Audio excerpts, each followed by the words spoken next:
সকালবেলা নাস্তা খাওয়ার পর ক্রমাগত কোল বদল করা অন্তুর একটা চমৎকার খেলা হয়ে দাঁড়িয়েছে। এই বাড়ির পরস্পরের কাছ থেকে দূরে দূরে সরে যাওয়া মানুষদের মধ্যে অন্তু একটা নতুন যোগসূত্র রচনা করেছে। অন্তুর মুখে সবে কথা ফুটতে আরম্ভ করেছে। আবু জুনায়েদকে যখন নানা বলে তার কোলে ঝাঁপিয়ে পড়ে, শত ব্যস্ততার মধ্যেও অন্তুকে একটু আদর করে তার শিশু মুখে চুমু খেয়ে একটা অনাবিল শান্তির পরশ খুঁজে পান। অন্তু আবু জুনায়েদের ফাইল ধরে টানাটানি করে, গোছানো কাগজপত্র আওলা করে ফেলে। একটুও বিরক্ত হন না আবু জুনায়েদ। হাসি মুখে অন্তুর সমস্ত উৎপাত অত্যাচার সহ্য করেন। খালামণি বলতে এই শিশুটি পাগল। দিলুর কোলে একবার উঠলে আর নামতে চায় না। সে তার চুল ধরে টানে, কানের ফুল নিয়ে খেলা করে। দিলুর বেশ লাগে। দিলু কলেজে গেলে খালামণি খালামণি করে অন্তু চিৎকার করতে থাকে, কেঁদে কেঁদে ঠোঁট ফুলিয়ে ফেলে। উদ্ধত স্বভাবের দিলুকে বদলে যেতে দেখে মনে মনে খুব খুশি হন। অন্তুর সঙ্গে দিলুর এই সার্বক্ষণিক মেলামেশা তার মন থেকে আবেদ হোসেনের চিন্তা সরিয়ে রাখতে অনেকখানি সাহায্য করবে বলে বিশ্বাস করেন। অন্তু মাঝে মাঝে অদৃশ্য হয়ে যেতে বড় পছন্দ করে।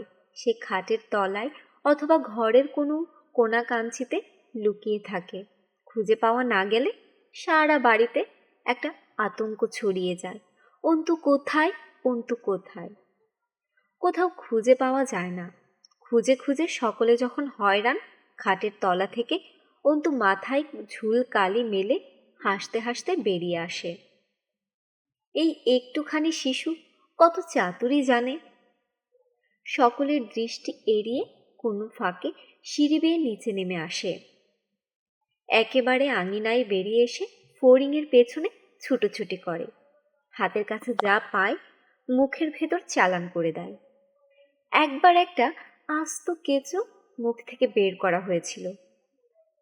একদিন অন্তুকে পাওয়া গেল না। সবখানে খোঁজা হলো।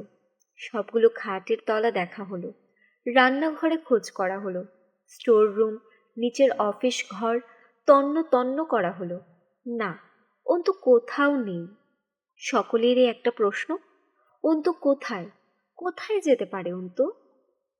এই শিশুটি অতি অল্পে যেমন সকলকে আনন্দ দিতে পারে, তেমনি আবার অতি অল্পে সকলকে অতি ব্যস্ত করে তুলতে পারে।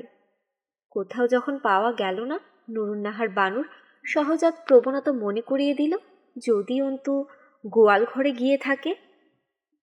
সত্যি সত্যি গোয়াল ঘরেই অন্তুকে পাওয়া গেল। কিভাবে এই এত দূর চলে এসেছে কেউ চিন্তাও করতে পারেননি। নুরুন্নাহার বানু দেখেন অন্তু ছোট ছোট হাতে গরুটির ওলানের বাট নিয়ে খেলা করছে। এই দৃশ্য দেখে নুরুন্নাহার বানুর মাথায় রক্ত চড়ে গেল। শেখ তবারক গরুর আকারে তার জীবনের মধ্যে একটা শনি ঢুকিয়ে দিয়েছেন। এই গরুটির কারণে স্বামীর সঙ্গে সম্পর্ক নষ্ট হয়েছে। কন্যাটি বিপথগামী হয়েছে। এখন নাতিটিকেও ধরে টান দিচ্ছে। নুরুন্নাহার বানু চূড়ান্ত সিদ্ধান্ত নিলেন গরুটিকে তিনি ইঁদুর মারা বিষ দিয়ে খুন করবেন। রেবা আসার পর পরিবারে একটা শৃঙ্খলা ফিরে এসেছে। আবু জুনায়েদ এবং নুরুন্নাহার বানুর মধ্যে, নুরুন্নাহার বানু এবং দিলুর মধ্যে যে একটা সংঘাত আসন্ন হয়ে উঠেছিল, তার বিস্ফোরণ মুখ হয়ে ওঠার ক্ষমতা অনেক পরিমাণে হ্রাস পেয়েছে। নুরুন্নাহার বানু তার নাতি, কন্যা এবং জামাতাকে নিয়ে ব্যস্ত থাকেন। আবু জুনায়েদ যা ইচ্ছে করুন, তার কথা না ভাবলেও তার চলে। আবু জুনায়েদ তার কাজকর্ম নিয়ে ব্যস্ত থাকেন। তার মধ্যে এক ধরনের নির্লিপ্ততা বোধ জন্ম নিয়েছে। যা ঘটবার আপনিই ঘটবে। উপাচার্য থাকুন আর নাই বা থাকুন, তিনি পরোয়া করেন না। মাঝে মাঝে তিনি বিষয়টা নিয়ে এরকম চিন্তা করেন, আমার তো উপাচার্য হওয়ার কথা ছিল না। উপাচার্যের চাকরি তার জীবনের মহত্তম দুর্ঘটনা। এই চাকরি যদি চলেই যায়, যাবে। লোকে কি ভাববে, কি মনে করবে, এ নিয়ে আর বিশেষ তোয়াক্কা করেন না। তার নিজের মতো করে বেঁচে থাকার একটা পদ্ধতি তার মধ্যে ভেতর থেকে সংহত হয়ে উঠেছে। গরুটার প্রতি তার পক্ষপাত কম্পাসের কাঁটার মতো হেলে রয়েছে। যদিও নুরুন নাহার বানু গরুটাকে যাবতীয় অকল্যাণের হেতু বলে মনে করছেন এবং তার সঙ্গে এ নিয়ে তুলকালাম কাণ্ড করেছেন, তার মনোভাব অপরিবর্তিতই থেকে গেছে। সকালবেলা তিনি গরুর সঙ্গে কাটান। ঘুম থেকে উঠে আবু জুনায়েদ গোয়াল ঘরে যাবেনই। আজকাল শরীর বিশেষ ভালো যাচ্ছে না, তাই দুপুরের গরু দর্শনে যাওয়া ঠিকমতো হয়ে ওঠে না। বিকেলবেলা অবশ্যই তিনি গোয়াল ঘরে যান। সভা সমিতিতে যাওয়ার বিশেষ স্পৃহা তিনি বোধ করেন না। তার বক্তৃতার নিন্দে করার মানুষের অভাব নেই। সব দিক থেকে তিনি নিজেকে গুটিয়ে নিচ্ছেন। বিকেলের সমস্ত সময়টা তিনি নিজের জন্য রাখেন এবং গোয়াল ঘরে চলে আসেন। কোনো কোনো দিন নাতিটাকেও সঙ্গে সঙ্গে নিয়ে আসেন। গরুর প্রতি নাতিটারও একটা টান পড়ে গেছে। তিনি যদি কোনোদিন অন্তুকে রেখে আসেন, অন্তু চিৎকার করতে থাকে, নানু হাম্বা যাব, হাম্বা যাব। নুরুন নাহার বানু এটা মোটেও পছন্দ করেন না। তার নজরে পড়লে তিনি অন্তুকে জোর করে কোলে উঠিয়ে অন্যদিকে নিয়ে যান। অন্তু পা আছড়ে কাঁদতে থাকে। আরবির শিক্ষক মাওলানা আবু তাহের মাসুম একসময় আবু জুনায়েদের প্রতিবেশী ছিলেন। আবু জুনায়েদ আগে মাওলানা তাহিরের সঙ্গে প্রাতঃভ্রমণে বের হতেন। আবু জুনায়েদ উপাচার্য হওয়ার কারণে গোটা বিশ্ববিদ্যালয়ের মাত্র একজন মানুষ যদি খুশি হয়ে থাকেন, তিনি মাওলানা আবু তাহের। মাওলানা তাহিরের সঙ্গে আবু জুনায়েদের একটা হাসি ঠাট্টার সম্পর্ক ছিল। মাওলানা রসিক মানুষ। আজানো লম্বিত দাড়ি, লম্বা আচকান এবং কানপুরি টুপিতে ঢাকা মাওলানার শরীর। এই দাড়ি, টুপি এবং আচকানের ভেতর থেকে এমন রসিকতা প্রকাশ পেত শুনলে অত্যন্ত গোমরা মানুষেরও পেটে খিল ধরে যেত। এখনও আবু জুনায়েদ যে মাঝে মাঝে নামাজের পাটিতে দাঁড়ান, মাওলানার প্রভাবে সেটা হয়েছে।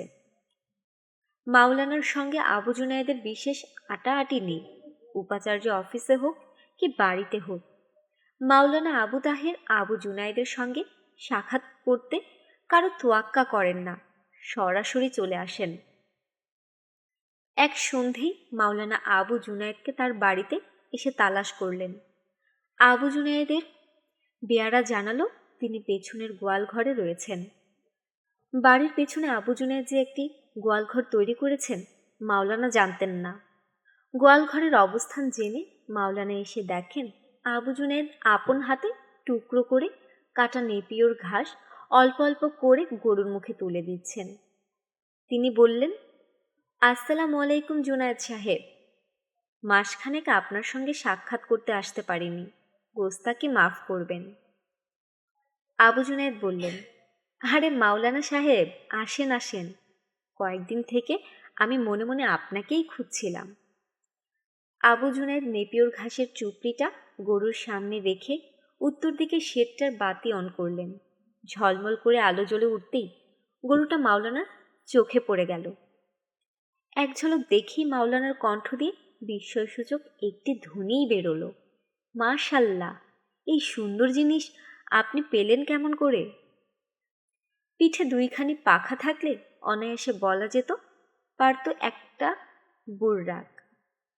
আবু জুনায়েদ বললেন, আল্লাহ দেনেওয়ালা, তিনিই মিলিয়ে দিয়েছেন। মাওলানা সাহেব কোরআনের একটা আয়াত আবৃত্তি করলেন। তার অর্থ দাঁড়াবে, আল্লাহ যাকে ইচ্ছে দান করেন, যাকে ইচ্ছে কেড়ে নেন, যাকে ইচ্ছে সম্মানিত করেন, যাকে ইচ্ছে লাঞ্ছিত করেন। তারপর দু হাতে আল গোছে দাড়ি মুঠি করে বললেন, আপনি সঠিক পথটি বেছে নিয়েছেন। ব্যাবাক দেশ খবিশ এবং খান্নাসের আওলাদ, নাতিপুতিতে ভরে গেছে। এই জাতির মানুষের সঙ্গে মেলামেশা করার চাইতে হাইওয়ানের মোহব্বত অনেক বেহতর। আপনার গরুটি সম্পর্কে তাই একটি কথাই আমি বলবো। আপনার গরুটির চেহারা সুরত যেরকম, কোরআন মজিদের সূরা বাকারায় এরকম একটি গরুর কথা বলা হয়েছে।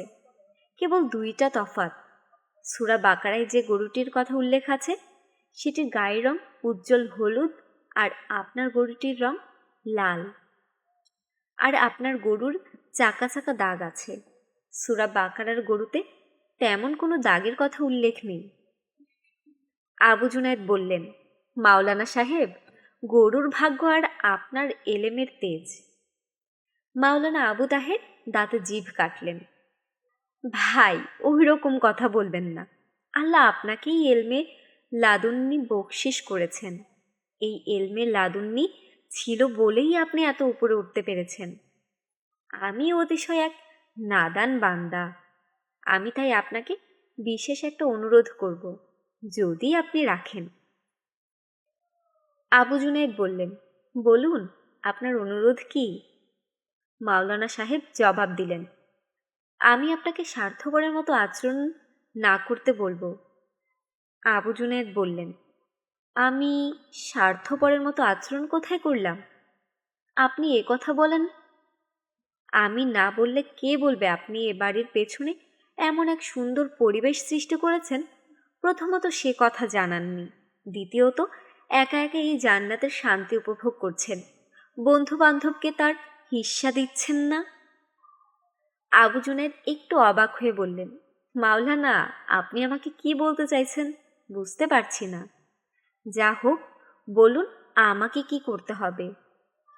মাওলানা আবু তাহের উচ্চ হাস্য করে উঠলেন এবং তারপরে বললেন, এইখানে আপনি চমৎকার বসার বন্দোবস্ত করেছেন।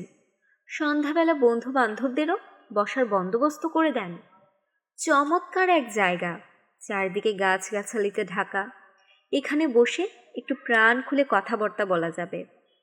আমাদের এলাকায় শান্তিতে নিরিবিলিতে কোথায় বসার জায়গা নেই। যেখানেই যান দেখবেন মানুষ মানুষকে নলদাঁত মেলে কামড়াতে আসছে। মাওলানা আবু তাহিরের প্রস্তাবটা আবু জুনায়েদের মনে ধরল। এই গরুটাকে সকলের সঙ্গে শেয়ার করার ইচ্ছে তার ছিল, কিন্তু তবারক সাহেবের হুঁশিয়ারিতে তিনি দমে গিয়েছিলেন। মাওলানা আবু তাহের যখন নিজে থেকে এই প্রস্তাবটা করলেন, আবু জুনায়েদ হাতে চাঁদ পেয়ে গেলেন। মাওলানার প্রস্তাবে সায় দিয়ে বললেন, তা মাওলানা, আপনারা এসে বসুন, গল্পগুজব করুন। আপনাদের বারণ করেছে তো কে? ভাই, আপনি এরকম বলবেন আমি জানতাম। আমরা অবশ্যই আসব। একটা বসার জায়গা হলো, আসবো না সে কেমন কথা? কিন্তু আপনাকে তার জন্য আরও কিছু খরচ করতে হবে। এমনিতে আপনার রুচির তারিফ না করে পারিনি। গোয়ালটা বানিয়েছেন চমৎকার, মাশাল্লাহ। গরুটিও হয়েছে খুব খুবসুরত। আপনি আরও কিছু পশু পাখি কিনুন, যেমন ধরুন ময়না, টিয়ে, দোয়েল, বুলবুলি আর শালিক। যদি সম্ভব হয় এক দুটি ভালো জাতের কুকুরও রাখবেন। আবু জুনায়েদ বললেন, মাওলানা, কুকুর আমার দু চোখের বিষ। এই জিনিস আমাকে রাখতে বলবেন না। ভাই, আপনি খেপে যাচ্ছেন কেন? আপনি জানেন না একটা কুকুর বেহেশতে যাবে? আজকাবে কাহরের সঙ্গে যে কুকুরটি ছিল সে সরাসরি পুলসিরাতের উপর দিয়ে হেঁটে বেহেশতে চলে যাবে। মাওলানা গালিবের একটা উর্দু কবিতাংশ পাঠ করে শোনালেন। মানুষ যদি কুকুরের কাছ থেকে কৃতজ্ঞতা শিক্ষা করতে পারত, এতদিনে দুনিয়া জান্নাত হয়ে যেত। আবু জুনায়েদকে গলানো গেল না, বরং তিনি মাওলানা তাহেরকে উল্টো দিক থেকে চেপে ধরলেন।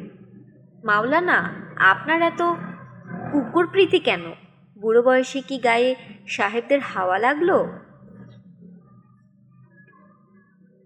মাওলানা তাহের বললেন, আচ্ছা, কুকুরের দাবি উঠিয়ে নিলাম। ঘুঘু, শালিক, টিয়া, ময়না, চন্দনা, দোয়েল, বুলবুল এসব রাখুন। একটা ছোটোখাটো চিড়িয়াখানা হয়ে যাবে। আপনার এই মিনি চিড়িয়াখানা একসময় বিশ্ববিদ্যালয়ের স্থায়ী সম্পদে পরিণত হবে। আবু জুনায়েদের প্রস্তাবটা ভীষণ মনে ধরেছে, তবু তিনি আমতা আমতা করে বললেন, অনেক খরচাপাতির ব্যাপার, দেখার লোক কই, তাছাড়া নানা রকম কথা উঠতে পারে। মাওলানা তাহের ফোড়ন কেটে বললেন, জুনায়েদ সাহেব, আপনি হাসালেন। হাতি খরিদ করার পর বলছেন, রশির কি বা দাম? আপনার গোয়ালঘর বানাতে কত খরচ পড়েছে? এই বুড়রাক্কা মার্কা গরু কিনতে গেছে কত টাকা? এই চিড়িয়া সবগুলো কিনতে 5,000 টাকার বেশি খরচ পড়বে না। বিশ্ববিদ্যালয়ের তহবিল থেকে এই টাকা খরচ করার অধিকার নিশ্চয়ই উপাচার্যের আছে। থাক, টাকার বিষয় নিয়ে আপনাকে চিন্তা করতে হবে না। এই গরিব বান্দা খাতা দেখার টাকা থেকে এই চিড়িয়াগুলো কিনে দেবে। আবু জুনায়েদ বললেন, কিন্তু দেখাশোনা করবে কে? মাওলানা বললেন, কেন, গরু যে দেখাশোনা করে তার উপর চিড়িয়ার দায়িত্ব ছেড়ে দেবেন? ব্যাটা তো কেবল খায় আর ঘুমোয়। সপ্তাহ গতমত হতেই মাওলানা আবু তাহের একটি পায়ে টানা ভ্যানের উপর 10-12টি খাঁচা চাপিয়ে একেবারে সরাসরি উপাচার্য ভবনের কম্পাউন্ডে এসে হাজির হলেন। তিনি দারোয়ান এবং বেয়ারার সাহায্যে খাঁচাগুলি নামিয়ে একেবারে গোয়াল ঘরে নিয়ে এলেন। আবু জুনাইদ উত্তরের শেডে বসে নাতি অন্তুর সঙ্গে হাম্বা হাম্বা খেলা করছিলেন। অন্তু আবু জুনায়েদকে বলছে, নানু হাম্বা বলো। নাতিকে খুশি করার জন্য আবু জুনায়েদ বললেন, হাম্বা। অন্তু অত অনুচ্চ ডাকে খুশি হওয়ার ছেলে নয়। তার পাঞ্জাবির কোনা আকর্ষণ করে বলল, নানু আরো জোরে বলো হাম্বা। আরো জোরে হাম্বা বলতে গিয়ে আবু জুনায়েদ দেখতে পেলেন তার মুখোমুখি মাওলানা আবু তাহের দাঁড়িয়ে আছেন। দারোয়ান এবং বেয়ারা মিলে একটা দুটো করে সবগুলো খাঁচা উত্তরের শেডে এনে রাখল। দেখে আবু জুনায়েদের চক্ষু চড়ক গাছ। অস্ফুটে উচ্চারণ করে বসলেন, মাওলানা এ কি কাণ্ড করলেন? মাওলানা বললেন, সব কাণ্ড এখনো শেষ হয়নি, দাঁড়িয়ে দাঁড়িয়ে আপনি দেখুন, এখনো কিছু কাণ্ড বাকি আছে। মাওলানা আবু তাহের পেরেক হাতুড়ি এসব নিয়ে একেবারে তৈরি হয়ে এসেছিলেন। তারপর অনেকক্ষণ ধরে ঠুকে ঠুকে দেয়ালে পেরেক বসিয়ে খাঁচাগুলো ঝুলিয়ে দিলেন। শালিক, চন্দনা, টিয়া, ময়না, দোয়েল, বুলবুল যে সকল পাখির নাম মাওলানা বলেছিলেন, সব প্রজাতির পাখি জোড়ায় জোড়ায় খাঁচাতে ভরে এনেছেন। নতুন জায়গায় আসার কারণে একসঙ্গে সবগুলো পাখি ডেকে উঠল। পাখিদের কলকালকুলিতে আচমকা নির্জন গোয়ালঘর মুখরিত হয়ে উঠল। অন্তু হাততালি দিয়ে চিৎকার করে উঠল, অন্যান্য পাখি, অনেক পাখি।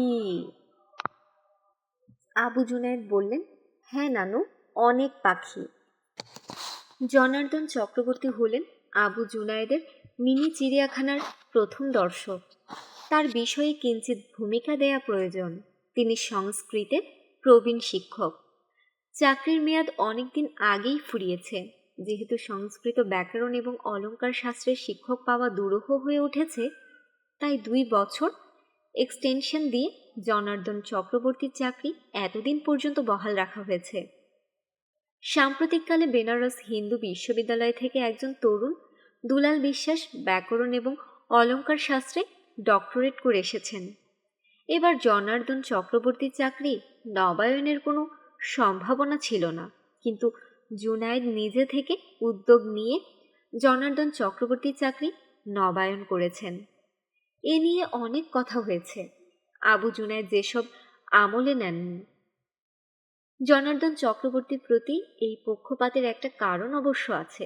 জনার্দন চক্রবর্তীর বাড়ি আবু জুনায়েদদের এদিকে। আবু জুনায়েদ যে স্কুলের ছাত্র, সেখানে তিনি সংস্কৃত এবং বাংলা পড়াতেন। স্কুলে থাকার সময়ে তিনি টোল থেকে আদ্য মধ্য এবং উপাধি পাশ করেছিলেন। ঘা খেয়ে তিনি প্রাণপণ প্রতিজ্ঞা করেছিলেন যে সংস্কৃতে তিনি MA পাশ করে বিশ্ববিদ্যালয়ে শিক্ষকতা করবেন। জনার্দন চক্রবর্তী সে জেদ প্রমাণ করে ছেড়েছেন। জনার্দন চক্রবর্তীর বয়স এখন 70 পেরিয়ে গেছে। এখনো বেশ শক্ত সামর্থ্য আছেন। কেবল সামনের চোয়ালের দাঁত কটি পড়েছে। বাড়িতে এখনো কাষ্ঠপাদুকা ব্যবহার করেন এবং বিশ্ববিদ্যালয়ে আসার সময় বিদ্যাসাগরী চটি পরে চটাং চটাং শব্দ করে ক্লাস নিতে আসেন। জনার্দন চক্রবর্তী এখনো আবু জুনায়েদকে তুমি সম্বোধন করেন। ছোট ছোট ব্যাপারে আবু জুনায়েদকে বকাবকি করতেও ছাড়েন না। তিনি মনে করেন এখনো তার সে অধিকার আছে। জনার্দন বাবু যখন রেগে যান, পাঞ্জাবির বুকে হাত দিয়ে শুভ্র উপবীতটি টেনে বের করে বলেন, আমি খাঁটি ব্রাহ্মণ। উপবীত স্পর্শ করে যদি সাপ দেই লেগে যাবে। ভয় অনেককেই দেখিয়েছেন, কিন্তু সাপ কাউকে দিয়েছেন কেউ বলতে পারবেন না। কথা বলার সময় তৎসম শব্দ ব্যবহার করার দিকে ঝোঁকটা বেশি। অবশ্য ঘরে তিনি তার জেলার উপভাষাটি ব্যবহার করে থাকেন। সাধু ভাষায় কথা বলতে পারলে তিনি স্বস্তি অনুভব করেন। এক সন্ধেবেলা তিনি হেলতে দুলতে আবু জুনায়েদের মিনি চিড়িয়াখানায় এসে হাজির। আবু জুনায়েদ তখনও নিজের হাতে টুকরো টুকরো নেপিয়ার ঘাস গরুকে খাওয়াচ্ছিলেন। জনার্দন চক্রবর্তী এসে হাঁক দিলেন, বৎস, বিশ্বস্ত সূত্রে আমি অবগত হইলাম তুমি রামায়ণে বর্ণিত সুবর্ণ মৃগের মতো একটি রূপ যৌবন সম্পন্ন স্ত্রী জাতীয় গরু রত্ন সংগ্রহ করিয়াছ। কথাটি শ্রবণ করিবার পরেও আমার মনে প্রত্যয় হয় নাই। ভাবিলাম চক্ষুকর্ণের বিবাদ ভঞ্জন করিয়া আসি। আবু জুনায়েদের কিছু বলার পূর্বেই পাখির খাঁচাগুলোর দিকে জনার্দন বাবুর চোখ পড়ল। তিনি বলে বসলেন, সাধু সাধু বৎস আবু জুনায়েদ, আমি আপন অক্ষী গোলকে প্রত্যক্ষ করিলাম। তুমি অনেকগুলি বিহঙ্গকেও প্রশ্রয় দিয়াছ। আমি জানিতাম তোমার অন্তঃকরণ জীবের প্রতি প্রেমে পরিপূর্ণ। সংসারে যাহারা প্রকৃত মানুষ তাহারা জীবের মধ্যে শিবের অস্তিত্ব প্রত্যক্ষ করেন। সেই দিক দিয়া বিচার করিলে তোমার স্থান অত্যন্ত উঁচু হওয়া উচিত। তুমি বিশ্ববিদ্যালয়ের একটা অভিনব দৃষ্টান্ত স্থাপন করিলে, তা তোমার গাভীটা কোথায়? জনার্দন বাবুর দৃষ্টিশক্তি হালে ক্ষীণ হয়ে পড়েছে। তিনি ঠিকমতো ঠাহর করতে পারছিলেন না। আবু জুনায়েদ তাকে একেবারে হাত ধরে গোয়ালঘরের একান্ত সন্নিকটে গিয়ে বাতিটি জ্বালালেন। তারপর মশারি উন্মোচন করে বললেন, এই যে স্যার দেখুন। জনার্দন চক্রবর্তী কিছুক্ষণ কথা বলতে পারলেন না। তিনি সামনে পেছনে গিয়ে গরুটাকে বেশ ভালো করে খুঁটিয়ে খুঁটিয়ে দেখলেন, গায়ে হাত দিয়ে পরীক্ষা করলেন। গরুটি ঘাড় উঠিয়ে জনার্দন চক্রবর্তীর মাথা চাটতে ছুটে এলো। তিনি দু পা পিছু হটে এসে বলতে থাকলেন, বৎস, আবু জুনায়েদ, তোমাতে একটা মনের কথা বলিব। আবু জুনায়েদ বললেন, বলুন স্যার। শোনো বৎস, আমাদের শাস্ত্রে গাভীকে মাতার সঙ্গে তুলনা করা হইয়াছে। যে পাষণ্ড গাভীর মধ্যে মাতৃ মূর্তি দর্শন করিতে না পারে তাহাকে জন্ম জন্মান্তর তির্যক যোনিতে জন্মগ্রহণ করিতে হইবে। এই হইল গিয়া তোমার শাস্ত্রের বিধান। তথাপি তোমার এই চতুষ্পদের কন্যাটিকে দেখিয়া আমার মনে ভিন্ন ধরনের জল্পনা শুরু হইয়াছে। সংস্কৃত কাব্যে এক ধরনের সুন্দরী রমণীকে হস্তিনী রমণী বলিয়া মহাকবিগণ শনাক্ত করিয়া গিয়াছেন। তোমার গাভী দর্শন করিয়া আমার কি কারণে হস্তিনী নায়িকার কথা মনে হইতেছে বলিতে পারি না। মহাকাব্যের যুগে যেই ধরনের গাভীকে কামধেনু বলা হইত, তোমার গাভীটি সেই জাতের। ইহাকে যত্ন করিয়া রাখিবে।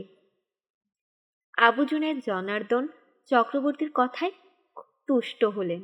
বললেন, আশীর্বাদ করবেন স্যার। বৎস, আমার আশীর্বাদ নিরন্তর তোমাকে ঘিরিয়া রহিয়াছে। আমার আশীর্বাদের গুণে তুমি উপাচার্যের আসনে বসিয়াছ। এখন আশীর্বাদ করিতেছি তুমি রাষ্ট্রদূত হও, মন্ত্রী হও। ভগবান তোমাকে রাষ্ট্রপতির আসনে উপবেশ করাইবেন। মনে রাখিবে, আমি খাঁটি ব্রাহ্মণ। ব্রাহ্মণের আশীর্বাদ কদাচ মিথ্যা হইবার নয়। আবু জুনায়েদের গোয়ালঘরের উত্তরের শেডে সান্ধ্য আড্ডাটি চালু হয়ে গেল। যে সকল শিক্ষক বিশ্ববিদ্যালয়ের ক্লাবে যেতে পছন্দ করেন, গাছের গুড়ির আড্ডায়ও যেতে পারেন না। এই নতুন আসরটি চালু হওয়ায় অনেকেই হাঁফ ছেড়ে বাঁচলেন। বিশ্ববিদ্যালয় ক্লাব একটি বাজার। সেখানে তাস চলছে, দাবা চলছে, টেনিস, ব্যাডমিন্টন, এমনকি রাতের বেলা জুয়া পর্যন্ত চলছে।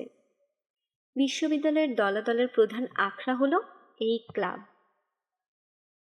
সর্বক্ষণ সভা হচ্ছে, গুজগুজ ফুসফুস চলছে। কে কাকে ল্যাং মেরে চলেছে, কার বউ আধারাতে পেটায়, কে সরকারি চামচাগিরি করতে গেল, কাজের বেটির সঙ্গে কে লটর ফটর কাণ্ড করেছে, এই সকল মুখরোচক সংবাদ ক্লাবের হাওয়ায় ভেসে ভেসে বেড়ায়। যে সকল শিক্ষক নিজেদের অস্তিত্ব প্রমাণ করতে পারে না, ক্লাবের এই পাঁচমিশালি আড্ডায় বড় বেচারা বেচারা অনুভব করেন। ক্লাব ছাড়া শিক্ষকদের আরও একটি আড্ডা আছে। আবাসিক এলাকার ভেতরে ডক্টর আহমদ তকির বাড়ির সামনে একটা গাছের গুড়ির উপর সন্ধ্যাবেলায় এই আড্ডাটি বসে। ঝড় বৃষ্টি হলে লোকজন ডক্টর আহমদ তকির ড্রয়িং রুমে এসে আশ্রয় নেন। একবার ঝড়ের সময় প্রকাণ্ড একটি শিশু গাছ কাণ্ড শুদ্ধ উপড়ে উঠে এসে ভূপাতিত হয়েছিল। ডালপালা সব ছেঁটে ফেলে সরানো হয়েছে, কিন্তু ডক্টর আহমদ তকি এবং তার মতো আরও কতিপয় প্রবীণ শিক্ষক এই গুড়িটি সরাতে দেননি। তারপর থেকেই গুড়িটি সান্ধ্য আড্ডার স্থান হিসেবে তার কুখ্যাতি অর্জন করেছে। কি কারণে এই গুড়ির আড্ডাটির দুর্নাম একটু বুঝিয়ে বলার অপেক্ষা রাখে। ডক্টর আহমদ তকি ঘোষণা করেছেন তিনি নাস্তিক। আল্লাহ রাসূলের ধার তার না ধারলেও চলে, কোরআন হাদিসে তার বিশ্বাস নেই। এই আড্ডায় মাঝে মাঝে নাস্তিকতা বিষয়ক আলাপ সালাপ হয়। বিশ্ববিদ্যালয়ের কিছু কিছু সিনিয়র শিক্ষক, এমনকি তরুণদের মধ্যেও কেউ কেউ নিজেরা সরাসরি নাস্তিক না হয়েও ডক্টর আহমদ তকিকে পছন্দ করে থাকেন। কারণ ডক্টর আহমদ তকি একদিকে যেমন গোয়ার, তেমনি আবার রসিকও বটে। এ ধরনের মানুষ যিনি নিজের বিজ্ঞতা বা অজ্ঞতা চিৎকার করে প্রকাশ করতে পারেন, তার কিছু চেলা জুটে যাবে, এটা তো খুবই স্বাভাবিক। ডক্টর আহমদ তকিই হলেন গাছের গুড়ির আড্ডার প্রধান ব্যক্তি। অন্যদের ভূমিকা নিতান্তই গৌণ। সাম্প্রতিককালে প্রবীণদের শিক্ষকদের অনেকেই এই গাছের গুড়ির আড্ডায় আসতে আরম্ভ করেছেন। ডক্টর আহমদ তকির ব্যক্তিত্বের আকর্ষণ তার একমাত্র কারণ নয়। ডক্টর আহমদ তকি ভদ্রলোকটি একাধারে নাস্তিক এবং আবু জুনায়েদ বিরোধী। কোনো রকম রাগ ঢাক না করেই উপাচার্য আবু জুনায়েদকে তিনি ছাগল, বলদ, গাধা ইত্যাকার নামে সম্বোধন করে থাকেন। প্রবীণ শিক্ষকদের অনেকেরই আবু জুনায়েদের প্রতি জন্মগত বিতৃষ্ণা রয়েছে। তাদের মতো উপযুক্ত ব্যক্তিত্ব থাকতে আবু জুনায়েদের মতো একজন ওঝা মার্কা মানুষ বিশ্ববিদ্যালয়ের উপাচার্যের আসনে বসল, এই ঘটনাটি কি আবু জুনায়েদের প্রতি বিদ্বিষ্ট হওয়ার মুখ্য কারণ হতে পারে না? কিছুদিন থেকে কয়েকদিন অন্তর অন্তর সুন্দরী দিলরুবা খানম এই আড্ডায় অংশগ্রহণ করতে আরম্ভ করেছেন। যদিও প্রবীণ শিক্ষকদের স্ত্রীরা দিলরুবা খানমকে ভীষণ অপছন্দ করেন, কিছুটা ঝুঁকি নিয়ে হলেও তারা দিলরুবার সঙ্গে মেলামেশা করেন। দিলরুবা যখন আসেন, তার পিঠ ঝাপা এলানো চুলের সৌরভে বাতাস পর্যন্ত গন্ধময় হয়ে ওঠে। কাঠ কয়লায় আগুনের ছোঁয়া লাগলে যেমন নতুন করে আগুন জ্বলে ওঠে, তেমনি দিলরুবা খানম এলেই বুড়ো অধ্যাপকরা রক্তের মধ্যে যৌবনের তেজ অনুভব করতে থাকেন। দিলরুবা ঝড়ের মতো আসেন, ঝড়ের মতো চলে যান। এই গতিময়তাই তাকে অনেক বেশি আকর্ষণীয় করে তুলেছে। তিনি এসেই আবু জুনায়েদের কুকীর্তির কথা পাঁচ কাহন করতে বলতে থাকেন। তার মধ্যে সত্যের ভাগ যথেষ্ট নয়, তথাপি তার বলার ভঙ্গিটি এমন মনোরম যে সকলকে তার মতে সায় দিতে হয়। আবু জুনায়েদকে দেখলে মানুষের শরীরে বোয়াল মাছের মাথা লাগানো এক কিমাকার প্রাণীর মতো মনে হয়। এই আশ্চর্য সাদৃশ্যটির তিনি এই আড্ডায় এসে আবিষ্কার করছিলেন। বিশ্ববিদ্যালয় ক্লাবে যারা যান না, গাছের গুড়ির নাস্তিকদের আড্ডায় যেতে ঘৃণাবোধ করেন, সেই সমস্ত শিক্ষকেরা আবু জুনায়েদের গোয়াল ঘরে সন্ধ্যাবেলা আসতে আরম্ভ করেছেন। আবু জুনায়েদ ভেবে দেখলেন, এবারেও বিনা প্রয়াসে ভাগ্য তাকে অনুগ্রহ করেছে। তিনি ভীতি এবং আতঙ্কের মধ্যে দিন কাটাচ্ছিলেন। মানসিক নিঃসঙ্গতা বোধ তাকে ভয়ানক রকম পীড়ন করছিল। বাড়িতে নুরুন্নাহার বানুর সঙ্গে কোনো সম্পর্ক নেই, ঝগড়ার সম্পর্কও একটি সম্পর্ক আবু জুনায়েদ গভীরভাবে উপলব্ধি করলেন। তার প্রবল শঙ্কা শেখ তবারক আলীর দেয়া গরু এবং গোয়াল বিষয়ক ঘটনাগুলো প্রকাশিত যদি হয়ে পড়ে, তিনি সমাজে সর্বকালের সবচাইতে দুর্নীতি পরায়ণ উপাচার্য হিসেবে নিন্দিত হবেন। আত্মহত্যা করেও তিনি কলঙ্কের দায় থেকে মুক্ত হতে পারবেন না। এই আড্ডাটি জমে উঠতে দেখে তিনি হাঁফ ছেড়ে বাঁচলেন। মনে মনে ভাবলেন, তিনি যে মাঝে মাঝে শুক্রবার মসজিদে গিয়ে নামাজ পড়েন, আল্লাহ তাআলা তার কিছু ফল দিতে আরম্ভ করেছেন। নইলে বলা নেই কওয়া নেই, বলতে গেলে একেবারে শূন্য থেকে এই আড্ডাটি জমে উঠত না। মাওলানা আবু তাহের শুভ সূচনাটি করে দিয়েছেন, এ কথা সত্য বটে, কিন্তু আল্লাহ তো তার রহমত কোনো ব্যক্তির উছিলায় বকশিস করে থাকেন। আবু জুনায়েদের গোয়ালঘরের আড্ডায় যে সমস্ত শিক্ষক আসতে শুরু করেছেন, তাদের সম্পর্কেও কিছু না বললে অন্যায় করা হবে। মাওলানা আবু তাহের নিছক খেয়ালের বশে মিনি চিড়িয়াখানার ভিত গড়ে দিয়েছিলেন। তারপরে জনার্দন চক্রবর্তী চক্ষুকর্ণের বিবাদ ভঞ্জন করার জন্য এসেছিলেন। তারপর এসেছিলেন পালি বিভাগের ডক্টর সুমঙ্গল বড়ুয়া।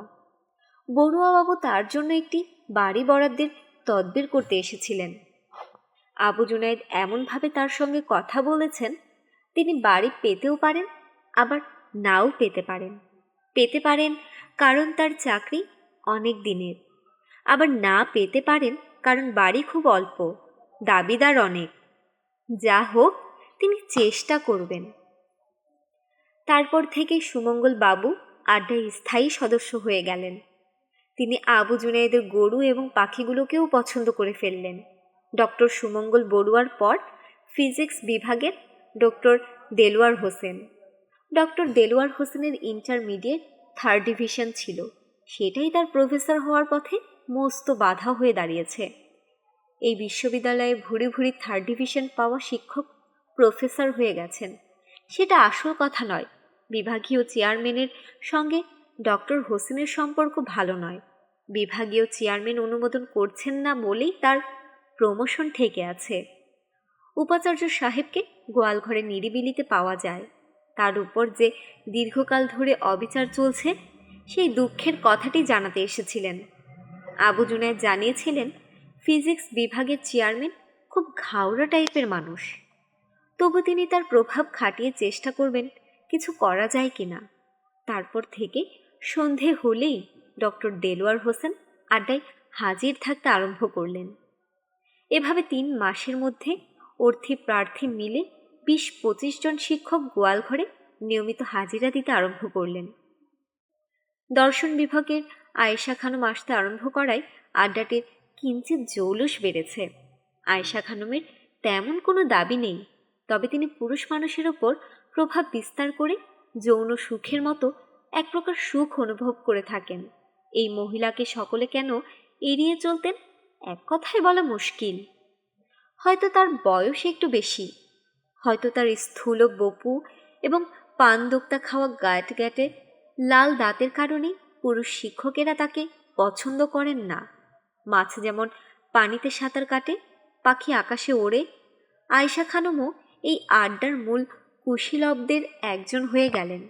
তিনি সদস্যদের জন্য বাড়ি থেকে কখনো চিড়ে ভাজা এবং কোরানো নারকেল এনে সকলকে খেতে দিতেন। মাঝে মাঝে আবু জুনায়েদকেও কিছু গাঁটের পয়সা উপুর করতে হতো। আড্ডার সদস্যদের নিয়মিত চা এবং বিস্কুট সরবরাহ করতে হতো। নিরামিষ আড্ডা স্থায়ী হয় না। একবার তিনি সেটা দোকান থেকে তান্দুরি এবং শিক কাবাব এনে সকলকে খাইয়েছেন। আরেকবার নাতি অন্তুর জন্মদিনে সকলকে সন্দেশ, পায়েস এবং সবরি কলা দিয়ে আপ্যায়ন করেছেন।